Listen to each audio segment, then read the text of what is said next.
यीशु मसीह का प्यारा वचन, पाँव को दीपक को राह को रोशन, ये है मसीह का प्यारा वचन, ये है वचन प्यारा।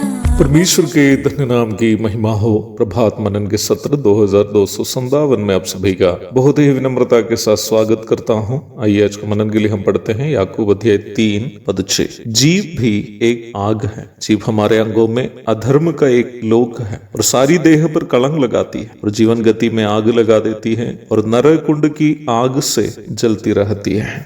हमारे कल के मनन में हम इसी पद से ही मनन करते समय हवा के उदाहरण से ये देखे थे कि अनुचित बातचीत कैसे हवा को और हवा के द्वारा पूरा मानव वंश को पाप में डुबा दिया। वचन से हमें ये अवश्य जानकारी मिल जाती है कि वचन में दिए गए निर्देशों से बाहर हमारी जितनी भी अनुचित बातचीत है, सभी हम जितने सोचते हैं उससे ज्यादा खतरनाक परिणाम हमारे जीवन में लाती है। प्रारंभ में पढ़ी गई पद में जीभ का अनुचित उपयोग का दूसरा परिणाम स्वरूप इस प्रकार बताया गया है कि ये जीवन गति में आग लगा देती है। जीवन गति में आग लगा देने का अर्थ क्या है? इसका अर्थ यह है कि हमारी ऐसी बातचीत जो वचन के अनुसार की नहीं है, वो हमें हमारे जीवन के बारे में परमेश्वर के द्वारा निर्धारित मंजिल से हम भटक जाने का कारण बन जाता है। Our illegitimate conversations can divert us from the goal that God has decided for our lives। दूसरा शमूएल के 15 से 17 तक के अध्यायों में हम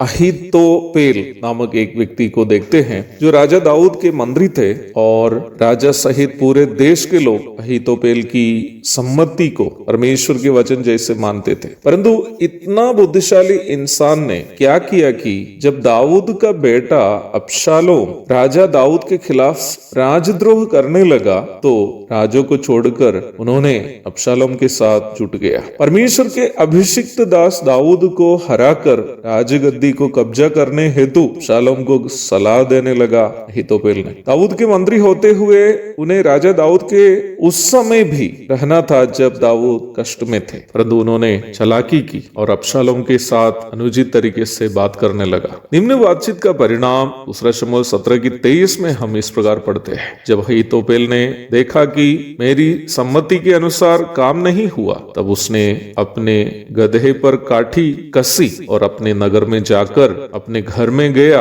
और अपने घराने के विषय में जो जो आज्ञा देनी थी वह देकर अपने को फांसी लगा ली और वह मर गया। देखिए एक अनुचित बातचीत कैसे राजा दाऊद के मंत्री का पद से अहीतोपेल के जीवन को एक फांसी में समाप्त कर दिया। मुझे मालूम है कि जब मैं अहीतोपेल के बारे में बोल रहा था, आपको नया नियम से भी एक कुख्यात इंसान की याद आई होगी। अधिकार और पदवी का लोभ अहीतोपेल को अबशालोम के साथ मिलने के लिए प्रेरित किया होगा, क्योंकि वह यह चाहता था कि राजा दाऊद मर जाने के बाद भी अबशालोम के साथ उन्हें मंत्री पद पर रहना है। रुपये का लोभ इस्करियोती यहूदा को महायाजकों से बात करने और प्रभु यीशु मसीह को पकड़वाने के लिए प्रेरित किया। उसका भी जीवन का अंत एक फांसी पर ही था। मत्ती 26 की 14-15, 27 की 3 से 5 तक। आप हवा को लीजिए या फिर अहीतोपेल या फिर यहूदा को, इन लोगों की अनुचित बातचीत उनके जीवन के प्रति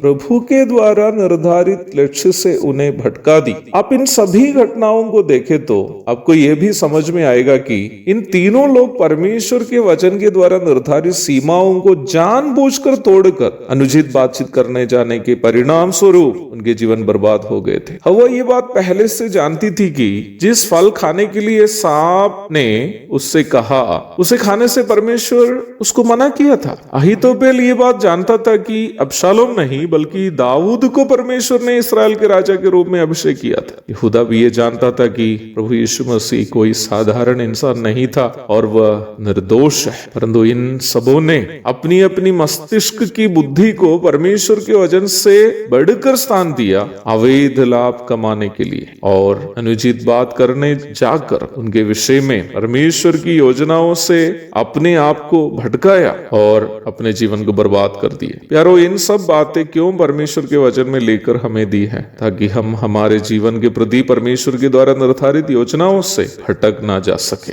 हमें ये सतर्कता रखनी होगी कि हम क्या बात कर रहे हैं और क्या नहीं कर रहे हैं। एक और शुभ दिन की धन्य कामनाओं के साथ आज का मनन में यह समाप्त करता। प्रभु आप सबको आशीष दे। आमीन।